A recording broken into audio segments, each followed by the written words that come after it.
Ternyata minat baca generasi milenial ini sangat rendah. Tapi minat membaca media sosial sangat tinggi. Ini penyakit ya. Orang berjam-jam berada di depan handphonenya, tetapi dalam tempo 10 menit di depan buku dia sudah ngantuk. Ini tragedi zaman milenial. Indonesia secara umum Indonesia itu tingkat frekuensi membaca masyarakatnya rendah. Kita ini di Asia nomor 65 dari negara-negara yang melek literasi. Itu rendah, di bawah Malaysia, di bawah Thailand, di bawah Singapura. Ya. Di Singapura dan Malaysia, siswa itu minimal membaca 5 buku setiap tahun, minimal. Saya tidak tahu ukuran mahasiswa di negara itu. Kalau di Eropa, ya, hobi membacanya sangat tinggi, ya, puluhan buku per siswa, karena memang sistem di sekolah mengharuskan orang untuk membaca itu. Di Jepang itu ada satu acara khusus, acara nasional, di mana murid itu di dalam kelas, masuk kelas seperti biasa, disuruh membaca, tidak boleh ada suara. Di dalam kelas itu isinya hanya membaca, dan yang dibaca itu adalah sejarah nasional. Maka Pak Taufik Ismail, ini sastrawan kita, ya, itu mengeluh orang Indonesia itu tuna baca.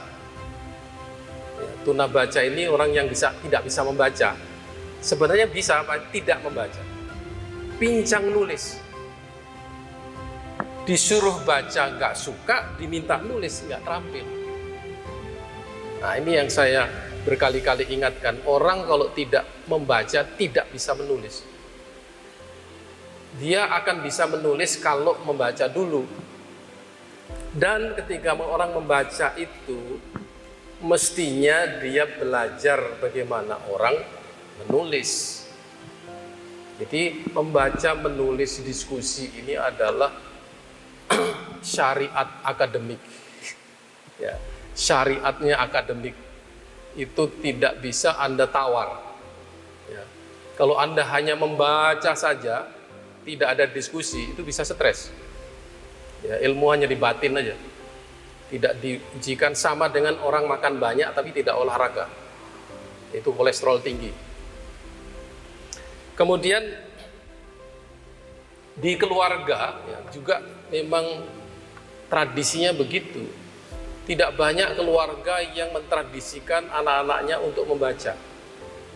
Ini masalah juga. Ya. Kalau ditanya anggaran bulanan satu keluarga itu untuk buku berapa? Nah, ketika orang membeli buku harga 100.000 itu mahal. Tapi kalau nongkrong di kafe 200.000 itu murah.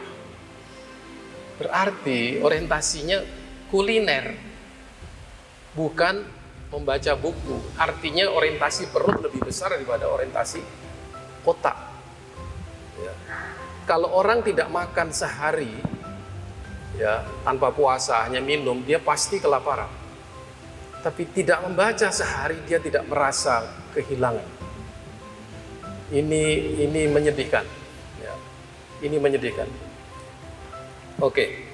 Sekarang kita muhasabah dibandingkan dengan ulama kita di masa yang lalu. At-Tabari itu wafat umur 57 tahun. Ya. Dia menulis 40 halaman setiap hari selama 40 tahun.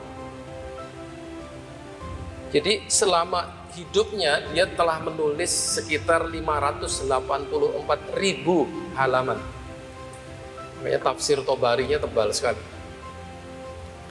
Kemudian dia membaca saja nih, tidak perlu menghafal, membaca 100.000 hadis. Ini seorang ulama 100.000 hadis. Kemudian ketika dia menulis tafsirnya itu berisi 38.000 hadis.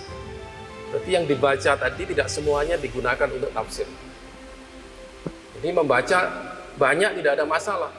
Ya, ini mahasiswa S1, S2 membaca banyak buku, tapi tidak semua yang dia baca itu digunakan untuk tesisnya atau skripsinya. Tidak ada masalah.